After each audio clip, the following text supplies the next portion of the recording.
Herzlich willkommen. Mein Name ist Paul Röhrig und das heutige Thema lautet, wie Sie Ihren eigenen Weg finden, auch wenn Sie sich jetzt gefangen fühlen. Einleitung. Wenn das Leben sich enger anfühlt, als es sein sollte. Vielleicht kennen Sie dieses Gefühl. Sie funktionieren. Sie erledigen, was getan werden muss. Sie erfüllen Erwartungen, Pflichten, Rollen. Und trotzdem spüren Sie tief in sich eine leise Stimme, die sagt, das kann doch nicht alles gewesen sein. Viele Menschen fühlen sich heute innerlich gefangen. In Routinen, in alten Entscheidungen, in Ängsten, in den Erwartungen anderer.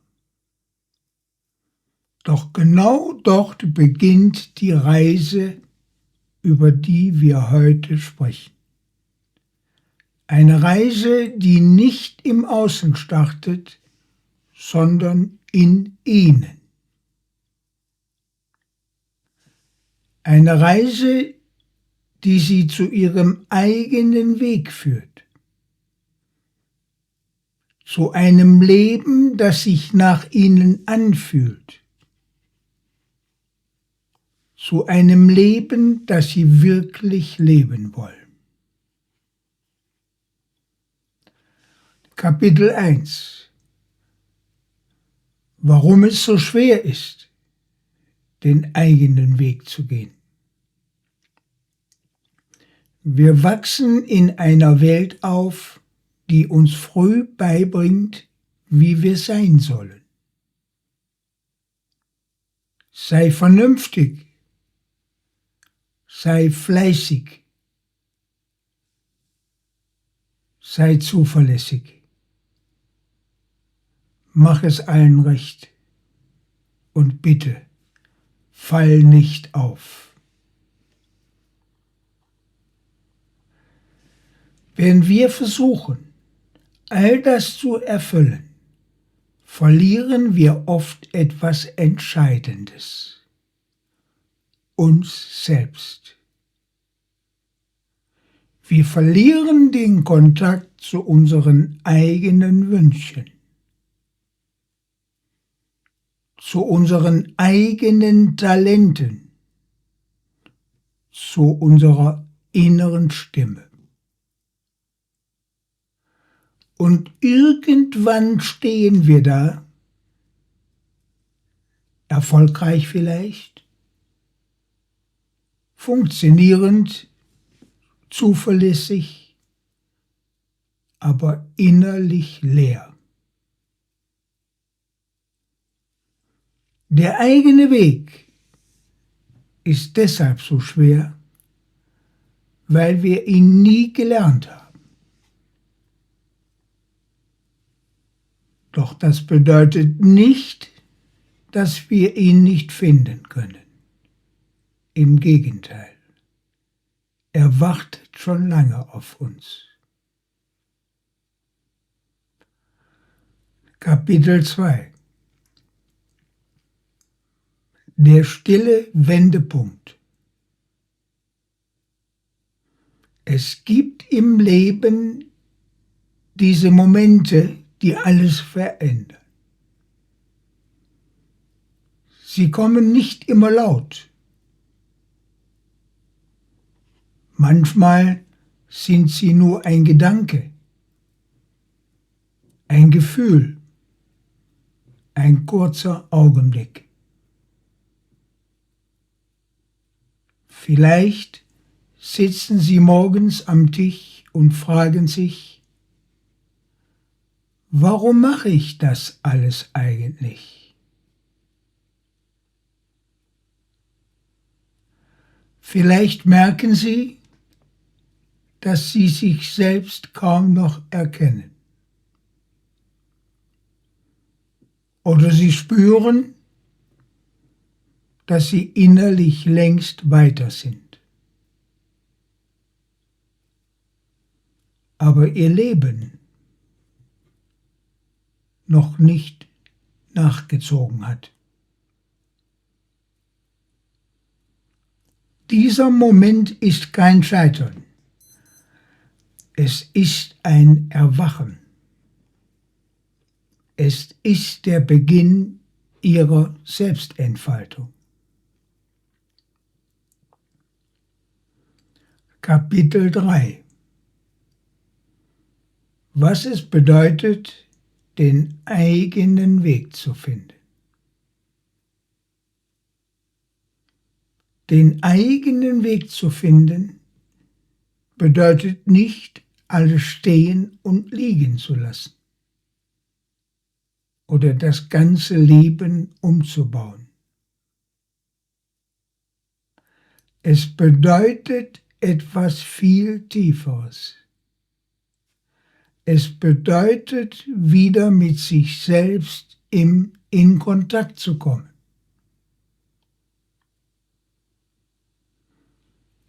Denn Ihr Weg entsteht nicht durch äußere Entscheidungen. Er entsteht durch innere Klarheit. Er entsteht, wenn Sie beginnen, sich selbst zuzuhören.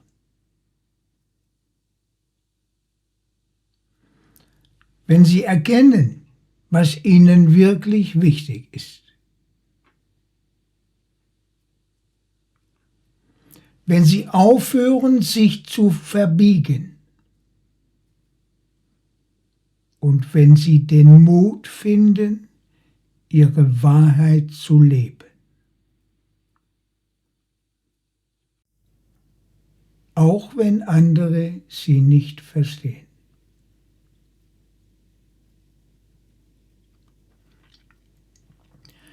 Kapitel 4: Schritt 1: Selbstreflexion. Die Rückkehr zu sich selbst. Nehmen Sie sich Zeit, um sich selbst wieder zu spüren. Fragen Sie sich, was sind meine Werte? Was ist mir wirklich wichtig?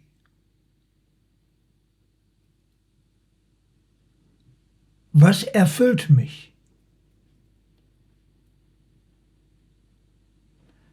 Was möchte ich in diesem Leben erfahren?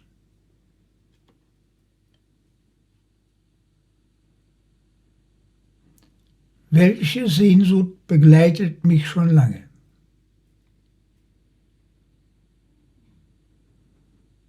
Diese Fragen sind kein Luxus. Sie sind notwendig. Denn ohne innere Klarheit kann kein äußerer Weg entstehen. Selbstreflexion ist wie ein inneres Licht, das Ihnen zeigt, wo Sie wirklich hingehören. Kapitel 5: Schritt 2: Ausprobieren. Der Mut, Neues zu berühren. Viele Menschen glauben, sie müssen ihren Weg zuerst kennen, bevor sie ihn gehen können. Doch das Gegenteil ist wahr. Sie finden ihren Weg, indem sie ihn gehen, indem sie ausprobieren, indem sie sich trauen, indem sie Erfahrungen machen. Vielleicht entdecken Sie etwas, das Sie begeistert. Vielleicht merken Sie, dass etwas nicht zu Ihnen passt. Beides ist wertvoll, denn jeder Versuch bringt Sie näher zu sich selbst.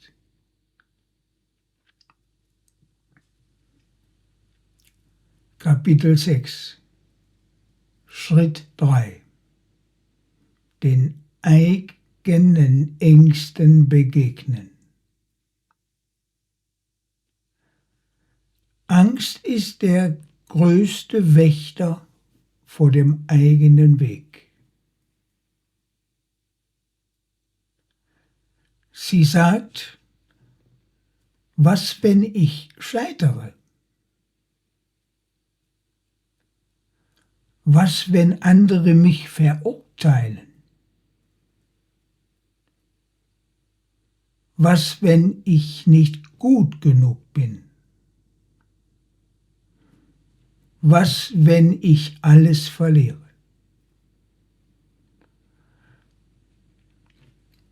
Doch Angst ist nicht ihr Feind.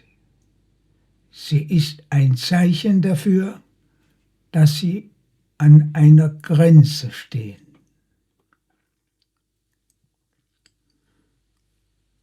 Die Sie bisher nicht überschritten haben. Und genau dort beginnt Wachstum.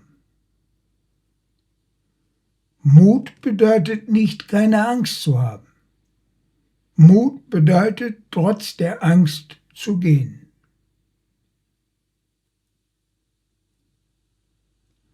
Kapitel 7 Schritt 4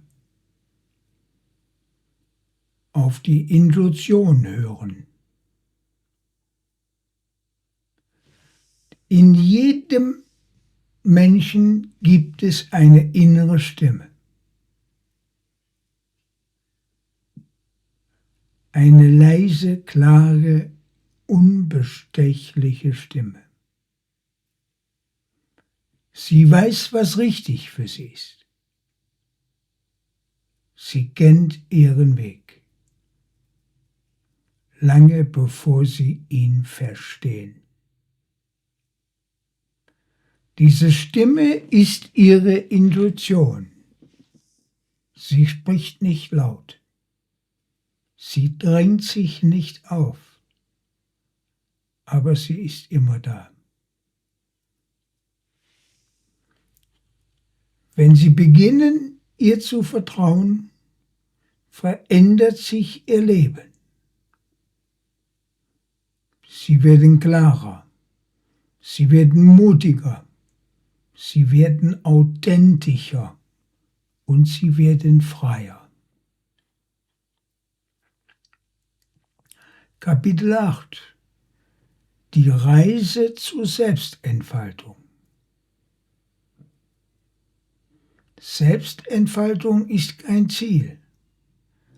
Es ist ein Prozess.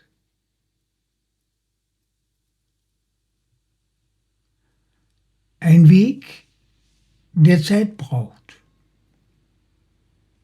Ein Weg, der Geduld braucht.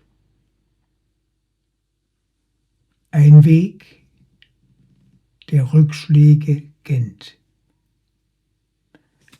Aber jeder Schritt, den Sie gehen, macht Sie lebendiger. Jeder Schritt bringt Sie näher zu sich selbst.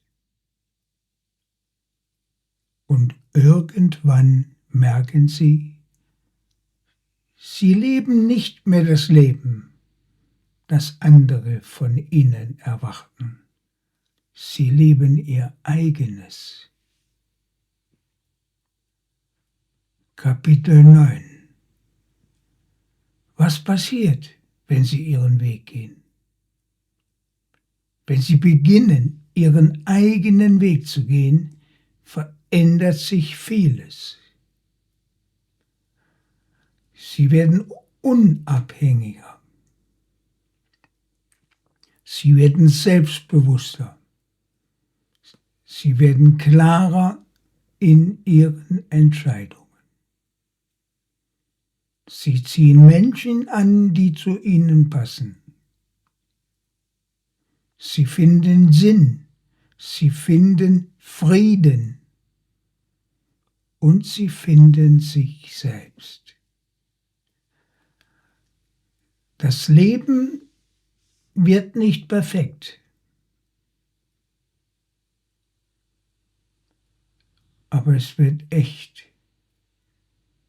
Und das ist unendlich viel wert. Kapitel 10. Die Einladung.